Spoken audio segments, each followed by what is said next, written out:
A stranger kept following me around campus for weeks. When I finally confronted him, he called me by a name that died 15 years ago. Foster care teaches you to let people go. When they tell you your brother got placed in a better home, you smile and say you're happy for him. When you're 10 and finally get adopted by a nice family who only wants one kid, you don't ask why Daniel couldn't come too. I thought I'd gotten good at moving on, but some things stick with you. Daniel and I had been in the same foster home for 2 years when I was 7. The caseworker said brothers needed separate bedrooms for placement rules, so they put us on opposite sides of a thin wall. We were scared those first nights. Different houses, different rules, always waiting for the next move. That's when Daniel invented the knock. 3 quick taps, pause, 2 taps, pause, 3 more. Every night before bed, through the wall. It meant you there, and I'm here, and we're okay, all at once. We did it every single night for 2 years until the day they moved him to a family 3 counties over. I never saw him again. Funny thing about childhood habits, they stick with you. Even now at 22, when I'm stressed or nervous, my fingers start tapping that pattern. On desks, steering wheels, my own leg. Most people don't notice. I barely notice anymore. I was in the university library during midterms, drowning in organic chemistry, when I started tapping my pen against the table. 3 pause, 2 pause, 3. Just something my hands do when I'm thinking. Some guy across from me looked up sharply. I'd never seen him before in my life, but the way he stared at my hand made my skin crawl. I stopped tapping, and he kept staring for another moment, then quickly packed his stuff and left. I forgot about it until the next week at the campus Starbucks. I was waiting for my order, tapping the pattern on the counter without thinking, when I heard something drop behind me. Turned around to see the same guy from the library, bagel on the ground, staring at my hand like I'd pulled out a weapon. Do I know you? I asked. No, he said quickly, too quickly.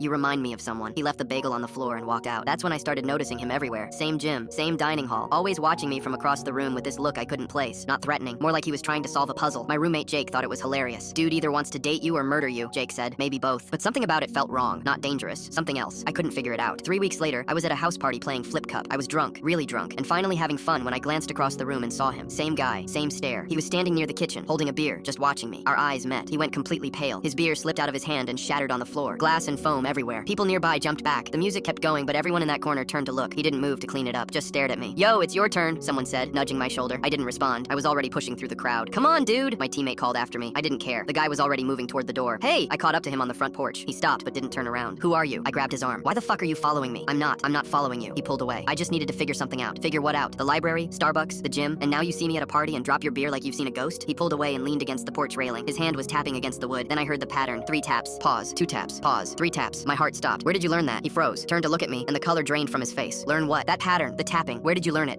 He stared at my hand. You know it. You know what it means. My brother invented that knock. He went completely still. Is your name Mickey? The world tilted. Nobody had called me that in 15 years. Daniel was the only person who ever used that name. How do you know that name? Danny Murphy. His voice cracked. We were roommates. He taught me that knock when things got bad. Said it helped him feel less alone. He talked about you constantly. Red hair, freckles. You look just like him. I grabbed the railing to steady myself. I need to see him. Where is he? He looked at me for a long moment, opened his mouth, closed it. He was living in his car after he aged out, started using, overdosed. He couldn't look at me. I'm really sorry. I sat down hard on the porch steps. He never stopped talking about you, James said quietly. Never. I didn't realize I was crying until he gave me his hoodie to wipe my face. I'm James, he said. We sat on that porch for 3 hours while he told me stories about a brother I never got to watch grow up. James is the best man at my wedding next year.